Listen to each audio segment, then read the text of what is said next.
esse é o Jungiando, o podcast do Instituto de Psicologia Junguiana Rio Preto, trazendo reflexões sobre o cotidiano a partir de diálogos e de informações. Eu sou a Daniele Fumagalli. Eu sou a Maiara Suguaia. E eu sou a Patrícia Lopes. Somos psicólogas junguianas e neste podcast vamos falar sobre psicologia, literatura, sobre a vida. Vamos chamar e conversar com outros profissionais e o que mais a gente achar que vale a pena. Bem-vindas, bem-vindos. Este é o nosso episódio de estreia do podcast Junguiando. Estão ansiosas? Como vocês estão? Muito! A gente sai do setting terapêutico, é tudo novo. A gente fica um pouco em dúvida sobre onde coloca a mão, mas vai dar tudo certo. Espero que vocês gostem do nosso episódio de estreia e continuem acompanhando aí a gente. E não poderíamos estrear, numa data mais especial, dia 27 de psicólogo, é o dia que esse episódio vai no ar. É dia do psicólogo e, óbvio, a data foi escolhida a dedo. E nada mais justo do que a gente começar o nosso episódio aí de estreia com o tema Ser Psicólogo. E você que é psicólogo, nos acompanhe nesse episódio para poder refletir sobre algumas questões que sempre surgem pra gente. E você que não é psicólogo, mas tem interesse em psicologia, em pessoas, na rotina, no cotidiano, fica aí com a gente que vamos responder algumas perguntas que muita gente tem vontade de fazer pro psicólogo e não pode fazer. Vamos começar do começo então, né? A proposta é que a gente se apresente um pouco aí, que a gente conte um pouco sobre a gente. Eu vou puxar a fila, tá? Meu nome é Maiara Suguaia, tenho 33 anos, sou psicóloga clínica organizacional, me formei lá em Maringá, na Universidade Estadual de Maringá, e tenho especialização em gestão de pessoas pela Fundação Getúlio Vargas. E, obviamente, o motivo pelo qual estamos aqui reunidas, eu tenho especialização em psicologia junguiana. Eu vou falar um pouquinho de mim, então. Eu sou a Daniele Fumagalli, tenho 48 anos, eu sou a sênior, daqui do grupo. Eu sou mãe da Raquel, da Samanta, do Heitor e da Ágata. Então, a coisa mais importante da minha vida está lá na minha casa. Eu sou psicóloga clínica, me formei na PUC de Campinas. Depois eu fiz especialização no Instituto Sede Sapiense, em psicologia junguiana e práticas corporais. Fiz mestrado em artes na Unicamp e hoje em dia eu estou orientando os grupos e os cursos do Instituto de Psicologia Junguiana Rio Preto.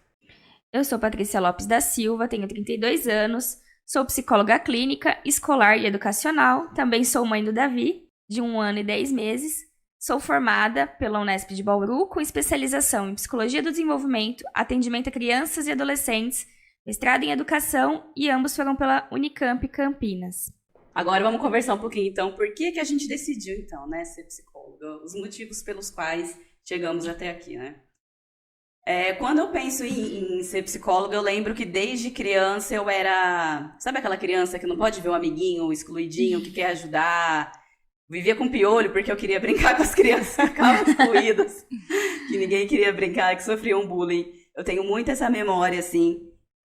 E também acho que porque eu sempre gostei muito de trabalhar com pessoas, de desenvolver pessoas. Não é à toa, que a minha primeira empreitada na área de psicologia foi em recursos humanos, que estou até hoje, e concilio com a clínica. E a psicologia junguiana, eu conheci na graduação, e desde o começo, assim, eu fiquei muito encantada com a visão de mundo de Jung, principalmente pela questão da compreensão que ele tem do ser humano como algo integral, na sua totalidade. Isso foi a coisa que mais me chamou a atenção. E vocês? Eu, na verdade, nunca tive muito claro por que eu quis virar psicóloga. Eu só sabia que era o que eu queria. E que sorte, que conforme eu fui estudando, eu fui percebendo, nossa, é isso mesmo que eu queria fazer. Mas eu acho que hoje, com tudo que eu já estudei, eu posso dizer que a minha função intuição me ajudou, porque eu não sabia dizer. Na especialização, um professor pediu num dos trabalhos que a gente justificasse justamente isso, porque que a gente escolheu ser psicólogo junguiano. E eu não sabia responder o trabalho. Aí eu fiz o trabalho argumentando por que a gente não precisava saber por que a gente tinha escolhido isso. E aí, aos poucos, esse trabalho foi me instigando a pensar sobre o assunto. Então, eu acho que eu escolhi ser psicóloga porque eu tenho interesse pelas pessoas, na verdade, pelas histórias das pessoas. Porque eu sou introvertida, então eu não sou o tipo que prefere estar no meio de todo mundo. Eu gosto de estar só, mas eu me interesso pelas pessoas, pelas histórias, por como a nossa mente funciona, as saídas que a gente encontra. E o que me encantou no Jung foi justamente porque ele conseguiu ter esse olhar sobre tudo e se interessar sobre muita coisa. Então, ele é um cara que estudou muito sobre muita coisa e procurou entender o ser humano por todos os aspectos que ele tinha condições de entender. Ele foi além daquilo que era convencional, daquilo que era restrito do psiquiatra. Então, isso que me encantou na psicologia analítica. E você, Paty? Bom, eu sempre quis trabalhar também com a psicologia, mas também nunca parei pra pensar muito por quê. Mas eu lembro que desde nova eu queria, assim, eu tinha uns 12, 13 anos e eu já falava, eu quero ser psicóloga, nem sabia o que era, assim, mas eu falava. E eu lembro que isso começou assim, porque eu assisti um filme de suspense, eu não lembro que filme que era esse, assim, direito, não lembro o nome, quem que era, mas era uma atriz famosa e ela era uma psiquiatra, na verdade, e eu entendia que aquilo era ser psicólogo na época, conversando com, como era um filme de suspense, teve um assassinato e ela estava tentando entender o assassino, conversar com ele sobre o que aconteceu, por que estava por trás do assassinato, né? E aí, ela conversando com aquilo, eu falei, ai, é isso aí que eu quero fazer. Quero conversar e tentar entender. Eu achava que ia desvendar, sei lá, os mistérios das pessoas. Conversando, eu ia entender tudo que tinha por trás de cada comportamento, que nem no assassinato lá da história, né? Então, eu achava o máximo. Eu falei, é isso que eu vou fazer. Aí, depois que eu fui ver que, na verdade, era psiquiatria e não psicologia, mas depois eu vi que psicologia era mais minha cara e que é o que eu gostava mesmo. Muito bom. Pegando carona nisso que você falou, Dani, vou fazer um comentário. Tem muita gente que, na graduação, conhece Jung e acaba fazendo algumas críticas de chamar ele de místico. Sim. Todo mundo verdade. já deve ter ouvido falar isso em algum momento, né? Principalmente, a gente sabe, né? Tem duas correntes teóricas que geralmente é muito forte em algumas universidades. Na minha época era o behaviorismo, né? Psicologia comportamental. Hoje tem muito a TCC nas faculdades, né? Tem a psicanálise, obviamente, que são correntes muito fortes. E a psicologia junguiana, às vezes, a galera vem com essa crítica, né? De que é muito místico. E pegando isso que a Dani comentou, o que vocês entendem? Por que o pessoal fala que ele é místico? De onde viria isso, vocês acham, essa crítica? Porque ele foi atrás de estudar coisas que não eram convencionais, né? Então, ele foi estudar a filosofia oriental, ele foi estudar mitologia, ele foi estudar astrologia, ele foi estudar os mitos e a alquimia. Então, eram muitas coisas que não eram científicas, né? E hoje a gente consegue colocar isso dentro da perspectiva científica de por que que a gente estuda todas essas coisas, né? Não quer dizer que a gente vai usar a astrologia na consulta psicoterápica, de jeito nenhum, né? É uma maneira simbólica da gente entender o funcionamento psíquico. Então, não tem nada de místico. Ele era curioso, ele buscou entender o ser humano de várias perspectivas e encontrou símbolos por trás dessas expressões humanas. Você falou que quem tem acesso, né, o Jung tem, eu não tive acesso na faculdade. Eu fiquei sabendo por fora, assim, de psicólogos formados que me contavam, eu sou junguiano. Eu falava, o que é isso? Aí eles foram me explicando, porque pra mim, na verdade, psicologia se resumia a ser psicanalista. Então, eu achava que todo mundo que se formava em psicologia ia ser psicanalista. Então, era Freud e pronto, assim, eu não entendi. E aí, na faculdade, conheci outros psicólogos formados que falavam, não, tem Jung, mas aí eu não tive na grade curricular, fiz curso por fora mesmo. Que legal. E acho que isso é uma característica da psicologia que é legal a gente ressaltar, que é essa diversidade, né, de abordagens. O ser humano é tão diverso quanto as abordagens, né? Exato. São muitas visões de mundo, de ser humano, e por isso que a gente tem tanta diversidade, o que é legal, né? Acho que agrega muito.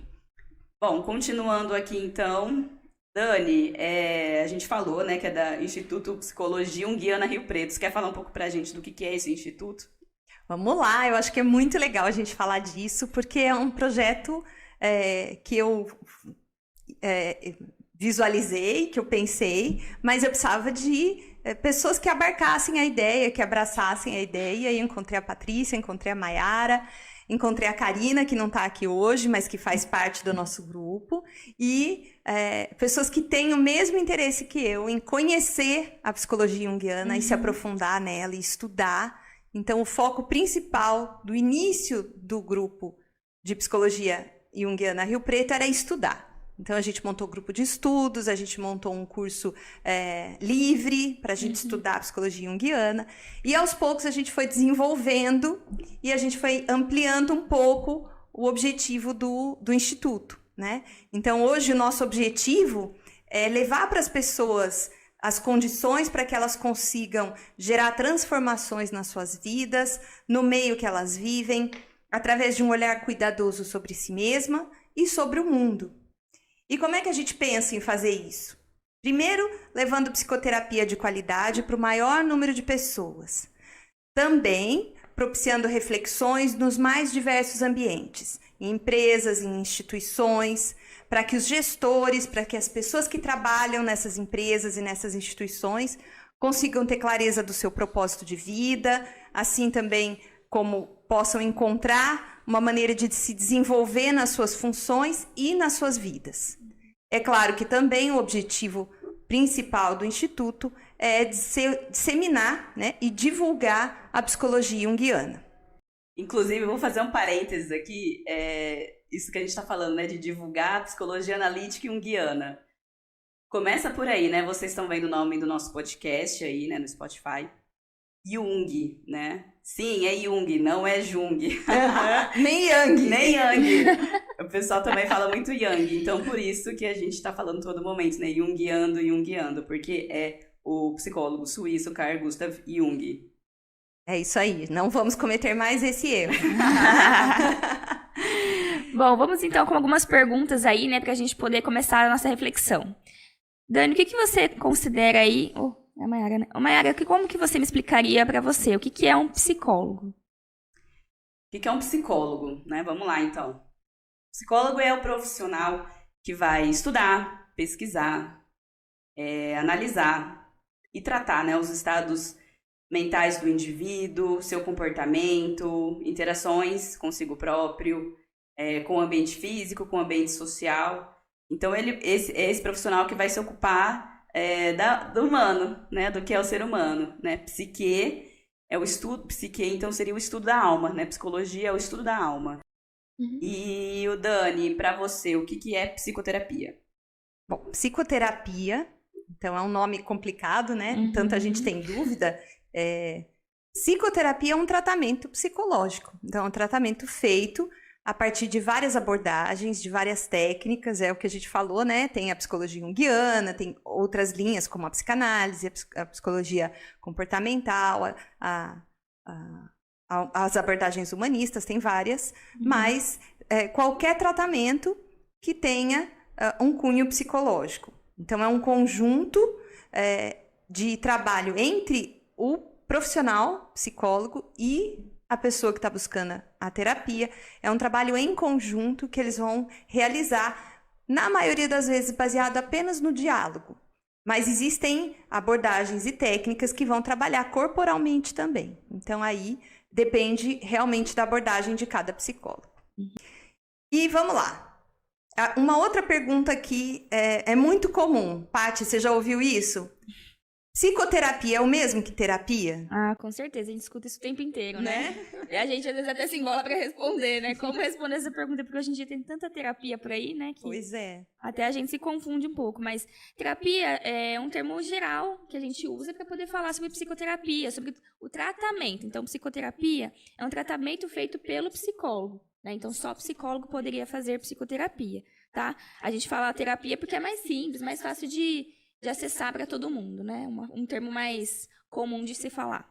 Mas tem muita gente que faz outros tipos de terapia, sim, né? E que sim. chama de terapia também.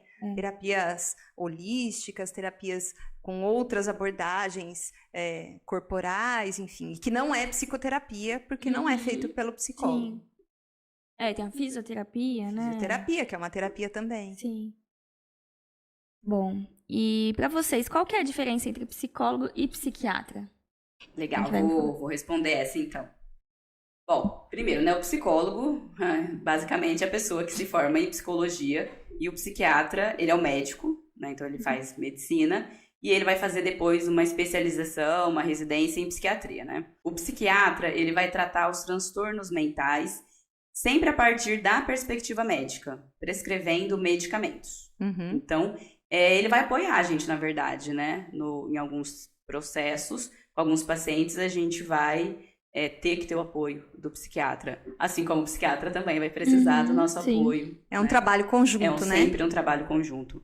Então, o psicólogo, né, ele pode ter várias especialidades, né? Enquanto o psiquiatra, como eu disse, ele vai ser o médico, né? Que vai prescrever as medicações, enfim. O psicólogo, então, ele vai ter várias especialidades, né? Ele pode trabalhar na área organizacional, que, por exemplo, é uma das minhas áreas de atuação. Na área educacional, escolar, que é uma das áreas de atuação da Paty, né, Paty? Sim. Na área forense, na área clínica, como nós três trabalhamos. Na área hospitalar, enfim, no esporte também a gente tem, né, os psicólogos do esporte. Sim. E quando o psicólogo se especializa na área clínica, que é o nosso caso aqui, escolhe uma abordagem teórica, né, que a gente escolheu a junguiana, por exemplo, né? A psicanálise, psicodrama, humanista, como a gente já falou, né, são várias visões de mundo, várias visões de homem, e isso que vai interferir. O mais importante, né, do que a abordagem é que a gente se sinta bem com o psicólogo que a gente escolhe, né? Até já é uma dica. Qual que é o critério para escolher um psicólogo? É você se sentir bem, né? Sentir que é criado um vínculo ali. Então, voltando à pergunta, né, sobre o psicólogo e o psiquiatra, a gente sempre fala, né? O ideal é que seja um trabalho em conjunto, né? Um não vai substituir o trabalho do outro. Obviamente, a gente sabe da importância da medicação, né? Em alguns casos, ela é sim um apoio, mas ela não vai tratar, ela vai tratar o sintoma, né? Ela não vai tratar as questões do ser humano que está ali, né? Aquilo que a gente fala. Quando aparece uma febre, a gente vai tomar o antitérmico. Mas aquela febre sempre fala de uma infecção, né? De algo que está errado naquele organismo. Então, basicamente, muitas vezes, o remédio para depressão, enfim, para transtorno bipolar, ele vai tratar as questões hormonais, os neurotransmissores envolvidos ali no processo, para ajudar, né, a pessoa, por exemplo, a ficar mais estável nas questões ali hormonais ou neuronais. Mas a questão da psique, né, aí quem vai cuidar vai ser o psicólogo. E a gente pode falar também que o psicólogo tem um trabalho não só que nem o médico de remediar, né, o pós, mas é uma prevenção. Ele pode, né, ser uma prevenção a um tratamento psiquiátrico, que não tenha que chegar, né, nesse nível. Ele vai tratar a causa, né? Sim. Ele vai tentar abordar com a pessoa a origem daqueles sintomas e cuidar para que eles não apareçam mais ou que eles não interfiram tanto no cotidiano. Né? Boa. Vou aproveitar então essa deixa que a Paty deu e vou perguntar para vocês. Isso, nossa, chega muito, né, essa pergunta. Quando eu devo procurar um psicólogo? O que vocês diriam para as pessoas? Bom, eu acho que a gente procura um psicólogo. Assim, infelizmente a gente vê muita gente, né, procurando psicólogo só quando a coisa já estourou, né? Quando tá em crise, tá com muitos sintomas no corpo. Já tentou de tudo. O corpo já tá falando, pelo amor de Deus, vai atrás de um psicólogo, vai atrás de um psiquiatra. Quando já tá bem, né, com a coisa explodindo, aí vai atrás de um psicólogo. Mas eu acredito que é importante procurar um psicólogo bem antes disso, justamente pra tratar, que nem a Dani falou, né, pra tratar ali os sintomas pra que ele não venha Lógico que ele vai existir, mas ele vai não ser tão gritante quanto é quando as coisas já estão em crise, quando precisa, às vezes, procurar um psiquiatra e um psicólogo junto. Então, pra mim, é um antes, né? É a questão do autoconhecimento mesmo, né? Que a gente tava conversando. Então, o autoconhecimento, o autocuidado, cuidar de si, um prevenir para que não tenha que chegar a algo mais gritante aí, né? Legal.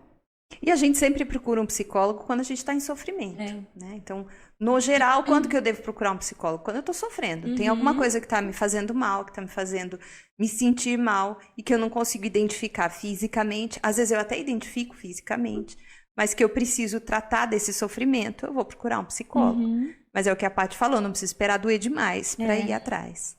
Exato. Até porque a gente está vivendo numa sociedade que está cada vez mais desafiadora e estressante, né? Quem não está estressado não está, né, não tá vivendo muito bem, não está querendo o que está acontecendo, a gente brinca. Então é importante, né, a gente se cuidar, né, para a gente não adoecer. E é muito tradicional, né, que sabe aquela frase clichê? Quando a gente cala, o corpo fala. Isso. Né? Então, você que está ouvindo, pensa bem aquela gastrite, aquela enxaqueca, o que será que isso está querendo dizer aí sobre você, sobre sua psique, né? E mais uma perguntinha que é muito comum a gente ouvir. Essa com certeza vocês já ouviram muito, até na televisão, às vezes passa. É bem polêmica. Qual a diferença entre fazer psicoterapia e desabafar com um amigo? Psicoterapia só pra desabafar? É esse o negócio? Ficar conversando, ou que quando é criança, só pra ficar brincando, Só pra bater né? papo ou só pra brincar, né? A criança era pra brincar. Quem atende criança e adolescente já deve ter ouvido isso, né? A Patrícia tem experiência com isso, ela já deve ter ouvido.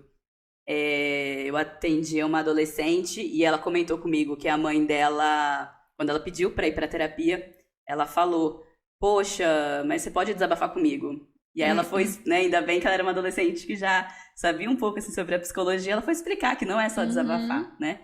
E aí é interessante essa pergunta, né, Paty? O que seria a diferença aí principal? Primeiro, assim, de tudo, a gente tem a questão da ética, da confidencialidade, né, do psicólogo ali, do respaldo teórico que a gente tem, né? A gente estuda e muito pra estar ali conversando. Continua estudando pra sempre. Continua estudando pra sempre. A gente vai estar ali sempre muito respaldada, né, nesse referencial teórico que a gente tem. Mas eu acho que principalmente a diferença é que a gente não vai estar num lugar de julgamento. Pelo contrário, a gente vai estar num lugar de acolhimento. E claro, né, a gente vai estar ali muitas vezes também ajudando a organizar as emoções, os sentimentos. A nossa presença ali ao lado, né, já é muita diferença, muitas vezes, né, para uma pessoa que está passando por uma situação de sofrimento mental, ela saber que ela está ali, né, do nosso lado. E uma coisa que eu acho que que eu vejo que é uma coisa muito interessante da psicoterapia, é a gente poder falar em voz alta, coisas que a gente não sabe, muitas vezes sobre a gente, né, e quando a gente fala para o psicólogo, na verdade a gente está falando para a gente, né, então muitas vezes a gente tem uma função muito de espelho. E esse falar alto é organizar as ideias, né? Organizar os sentimentos. Ideias, exatamente. O famoso ter um insight, né? Sim. Aquela coisa que é engraçado, né? O paciente tem algumas horas que até regala o olho, assim, né? E fala, nossa, não sabia que eu pensava isso. Ou se dá conta, né? Daquele sentimento, daquela emoção. Ou o quanto alguma situação, às vezes, ainda ecoa, né, na pessoa. Então, acho que essa é a principal diferença. Tem uma a questão do catártico que você me falou uma vez, né? Essa coisa do... a gente tá falando ali com ele, você só tá organizando, repetindo muito do que ele tá falando, mas de uma forma um pouco mais organizada, e a pessoa fala, nossa, é isso. Tive um insight. A gente só tá repetindo, assim, às vezes, mas de uma forma organizada, de uma forma já tentando trazer uma conclusão, um direcionamento, e aí a pessoa já... Que é o que você falou, né? Bem catártico mesmo. E entra em contato com a emoção, com o sentimento que está ligado àquela situação, que muitas vezes a gente está entendendo só racionalmente.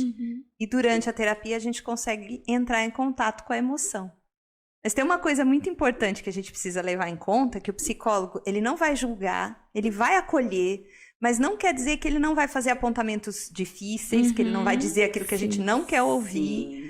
Né? Ele pode ser muito firme, mas é claro que tem uma técnica para isso, tem uma maneira de colocar as questões que é muito diferente do nosso amigo, né? Que ou põe o dedo na ferida ou passa a mão na cabeça. E ainda, mas pelo menos o desabafar gera um alívio, né? Não que a psicoterapia não gere, mas essa coisa dos apontamentos pode gerar mais questões ainda que são importantes que sejam geradas, mas também que pode ser que não sejam passar a mão na cabeça como um amigo, né? Exato, e aí que a gente se desenvolve.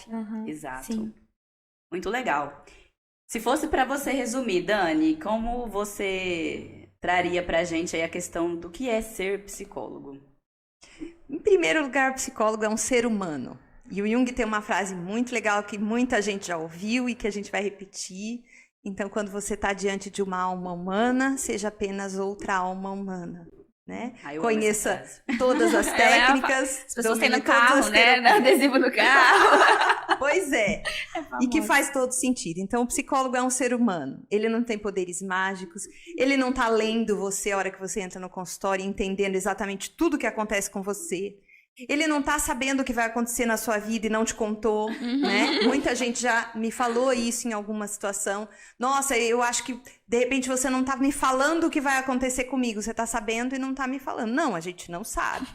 Não tem como a gente prever. É claro que a gente vai observar com muito cuidado, mas sem o julgamento. Então, o psicólogo, ele não vai deter nenhuma verdade. Ele não vai falar o que você tem que fazer ou o que você não tem que fazer. Ele é uma pessoa que está ali junto com você para entender e para estar curioso sobre quem é você e onde estão as suas potencialidades, como você pode desenvolver. Então, é alguém que vai te dar apoio quando você está precisando, né? E que vai te dar um chama-atenção quando você precisar também. Então, isso, para mim, é que é ser o psicólogo. Muito bom. E no final das contas, eu acho que é uma necessidade humana muito básica, né? Da gente se sentir ouvido, visto, acolhido, né? Quem tem bebê, vocês duas são mães, né? Eu ainda não sou. Mas vocês devem se lembrar, né? Que como o bebê procura o olhar da mãe, na hora que tá mamando, né? Eu lembro muito das aulas de psicologia, de desenvolvimento infantil, a gente falando sobre isso.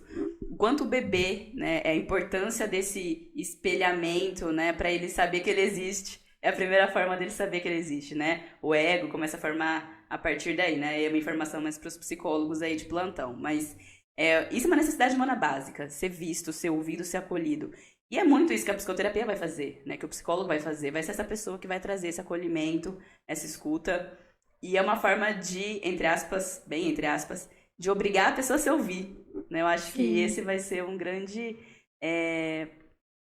passo, fundamental no processo de autoconhecimento. É silenciar o mundo e ouvir a gente mesmo. Um momento seu, né? Essa analogia que você fez com o bebê, eu fiquei pensando aqui agora no meu filho, dá pra fazer até uma outra aqui. Depois que eles já estão grandinhos, né, Dani, que eles começam a descobrir as coisas, e aí ele descobre, sei lá, um livro interessante, quer te mostrar, e você não olha, ele vai até você e te mostra. E eu acho que a psicoterapia tem muito disso. E na verdade, a gente tá dando só ali os instrumentos, os recursos, né? No caso da criança, dando os brinquedos, ela que vai chegar no que ela tem interesse, ela que vai ver o que ela se identifica, que vai organizar ali o que ela quer, que ela não quer fazer com aqueles brinquedos.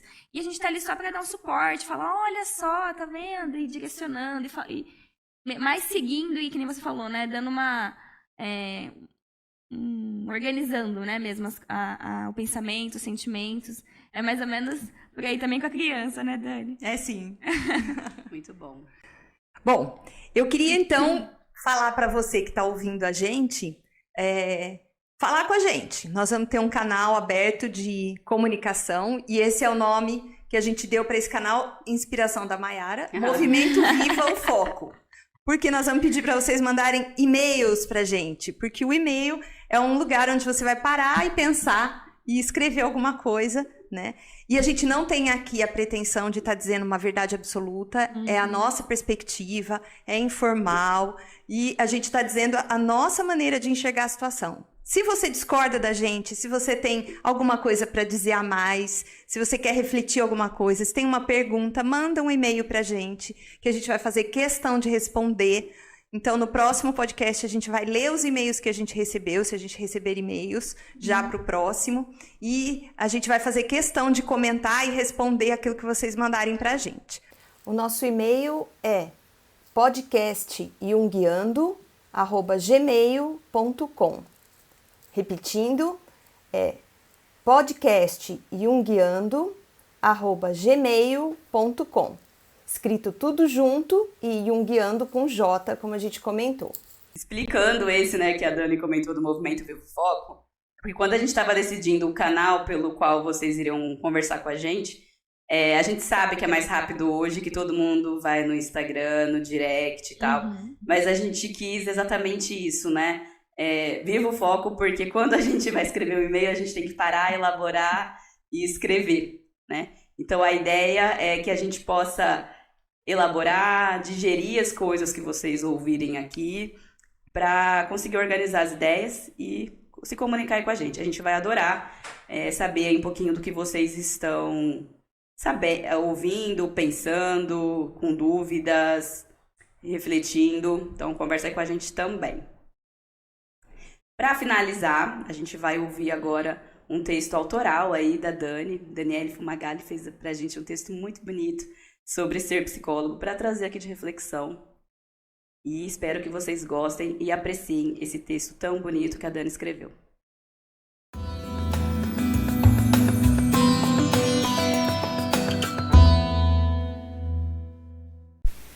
Nos últimos anos, podemos afirmar que vivemos uma profusão de casos de enfermidades mentais. Nosso equilíbrio foi abalado, não apenas fisicamente, mas mental e emocionalmente. É praticamente impossível se manter saudável diante das situações que se apresentam diariamente, mesmo quando elas não nos afetam de maneira direta. Como ficar indiferente ao sofrimento alheio, às tragédias abundantes, às injustiças?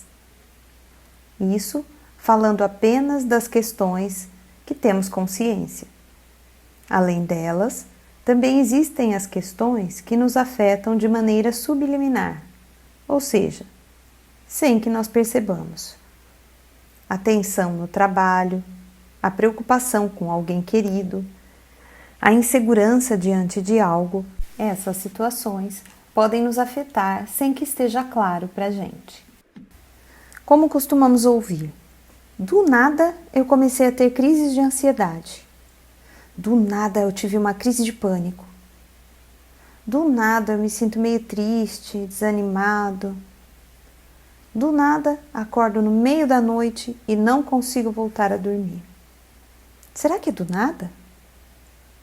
Por conta de todos esses fatores, muitas pessoas procuraram por um psicólogo em busca de ajuda e de respostas. E o que nós, psicólogos, temos a oferecer? Temos apenas a nós mesmos, nosso estudo, nosso esforço em entender o outro como ele realmente é, os nossos recursos, que, dinamizados, resultam em apontamentos úteis, em reflexões, em acolhimento. Mas, principalmente, temos a oferecer as nossas feridas, as nossas dores, que nos conectam tão humanamente com o outro. São as dores que nos fazem iguais. Só podemos ajudar o outro a cuidar das suas feridas quando já conhecemos as nossas, quando já cuidamos exaustivamente delas e quando cicatrizamos algumas. A nossa é uma profissão de ajuda, como tantas outras profissões de ajuda. A medicina, o serviço social, a nutrição, a enfermagem, a pedagogia, a fisioterapia, o direito. Mas que ajuda o psicólogo pode oferecer? Muitas vezes nós, psicólogos, questionamos se estamos oferecendo o suficiente, se realmente estamos ajudando, se fomos eficientes naquela sessão. Mas existe eficiência na nossa tarefa? Não poderemos nunca dizer que resolvemos o problema que trouxe aquela pessoa até nós. Não temos como precisar se fizemos o suficiente ou se fizemos pouco. Não existe um ser humano pronto, que não tenha mais nada para aprimorar. Mas o autoexame constante, o autoquestionamento nos mantém no rumo certo. Nos perguntamos, e mesmo sabendo que não haverá resposta, nos mantemos reflexivos, e nos perguntar e refletir nos faz melhores psicólogos. A cada dia de trabalho, nos dispomos a caminhar lado a lado com nossos pacientes, a seguir com eles pelos caminhos difíceis e muitas vezes obscuros da psique. Muitas vezes nos sentimos numa caverna escura, sem nenhum guia, apenas com um foco de luz difuso, que é a nossa consciência. Estar lá com ele a cada passo, a cada incerteza, não significa que sabemos a saída. Nenhuma teoria, nenhuma técnica oferece saída infalível. Mas estar lá com o nosso paciente, repartindo com ele as angústias e os medos, significa pelo menos uma coisa, que ele não está só. E não estar só é muito. Estar lá de verdade, atento, inteiro, isso é muito. Precisamos estar juntos. O sentimento nos aproxima, nos fortalece e nos sustenta uns aos outros. É preciso amar, no sentido amplo e puro da palavra. Amando os nossos pacientes, aprendemos mais sobre nós, sobre sentir e sobre nos melhorar. Iniciamos assim a mudança que queremos no mundo. A mudança, a transformação, o tornar-se melhor que projetamos no outro e no mundo, deve começar bem dentro de nós, na nossa prática, no nosso dia a dia. Essa mudança gera, sem dúvida, uma mudança no mundo, na psique e no inconsciente daqueles que estão próximos. Então, aí está a mudança. E se não mudamos, o que nos resta? Nas palavras de Jung, onde acaba o amor, tem início o poder, a violência e o terror. Conhecer a nossa própria sombra, vivenciar plenamente a vida em suas dificuldades e superações, em suas tragédias e felicidades, é assim que nos tornamos parte da mudança que queremos. É assim que seremos psicólogos melhores, sendo seres humanos melhores. De forma alguma, desmerecemos com isso a importância fundamental do estudo, do conhecimento e da pesquisa. Nosso propósito, inclusive, é divulgar e favorecer o estudo e o conhecimento. São eles que nos orientam a jornada. Além disso, contamos apenas com a voz dentro de nós que insiste: segue, vai em frente.